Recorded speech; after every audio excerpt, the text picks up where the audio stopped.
Yes, that's what we're here for, Mark.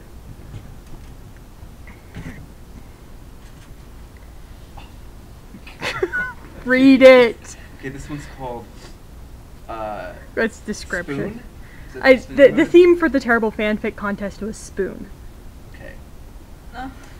Legolas, are we not there yet? Be quiet, Master Dwarf, or the halflings will hear us. I offered you my horse, but you declined. And I would do so again. I make the shape of a horse resemble a camel. No, that's kind of amazing. If your short legs would not complain so much, I'm wearing 2 layers of solid plate steel armor, Legolas. If you would like to try walking in that much metal, then I would happily arrange it. I am an elf, Gimli. We do not like to clad ourselves in the work of man, but instead remain sleek and free to run. I can run, you impudent, pointy-eared elf. Quieten down. That's not a word. Quieten down, please. Besides, we have reached our goal. As Gimli heaved himself up the top step, they stopped, stunned by the view. The two had climbed up the great tower of Helm's Deep in search of the sunset. Why? I don't want to find out why.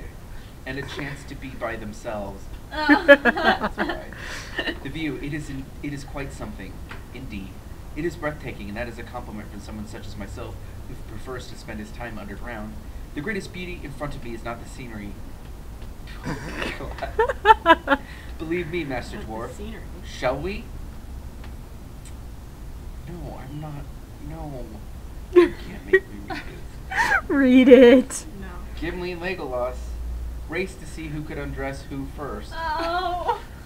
How is that a race? How would you...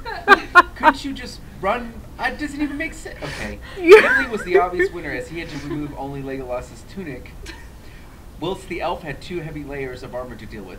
Eventually, though, it was all off, leaving the 2 of them naked on top of Helm's Deep, looking much like father and child at a nudist camp. Oh my god. Oh my god. They lay Legolas's tunic down carefully on the ground to give a sheet between their bare skin and the cold stone of the tower's roof. Now show me how an elf shows love. Ow, what in Arda is this? It would appear to be an object I've left in my pocket. In my jacket, Gimli. It's not that difficult to comprehend. Very amusing. Let me find out what it is. That, Gimli, is a spoon. It appears to be a rough, wooden-carved Gondorian spoon at that. How is that? That's not a thing. Why do you have a spoon of Gondor whilst we reside in Rohan? It is a keepsake from Lord Aragorn, Gimli. It has special meaning to me. Its symbolism is great. Do you remember the first time we found our feelings for each other? I do. I remember that moment. Yes, I recall it well. It was during the wedding of... No, it wasn't. It was way before the wedding. Yes, and the spoon was from the ceremonial banquet. Remember the fun we had afterward and the look on Gandalf's face? That was priceless. Not as priceless as the look on your face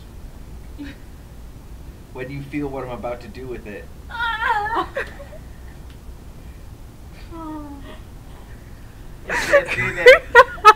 Legolas took the spoon from Gimli. They were lying in their usual position, with Legolas the big, metaphorical spoon, and Gimli the small one. Despite the dwarf's protestations, it was nigh on impossible for him to be the big spoon.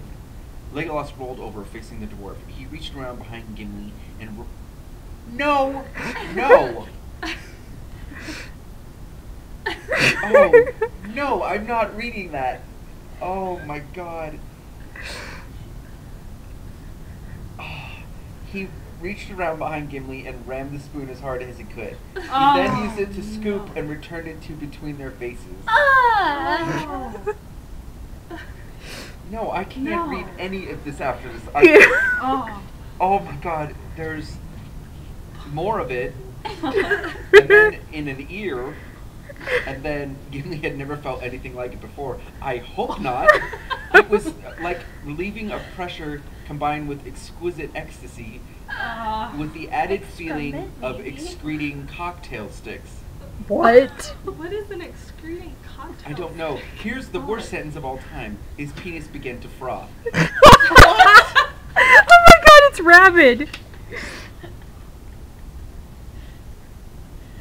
And then there's a very long yell that's basically like, wah, damn, you are good, Legolas. What the pair did not know was that they had lain down beside the mouthpiece to the Hornburg, the giant horn that ran the height of the Helm's Deep Tower, and that was blown in times of great crisis. Gimli's yell had gone directly into the mouthpiece, And the horn had magnified the sound 100 times over.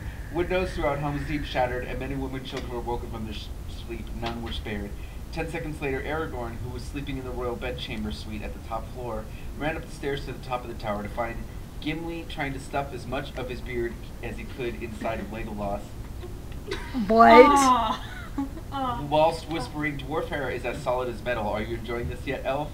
The two, on hearing Aragorn's cough, turned around and looked sheepish. After a moment's pause, Aragorn asked, "Room for one more there?" as he started to disrobe.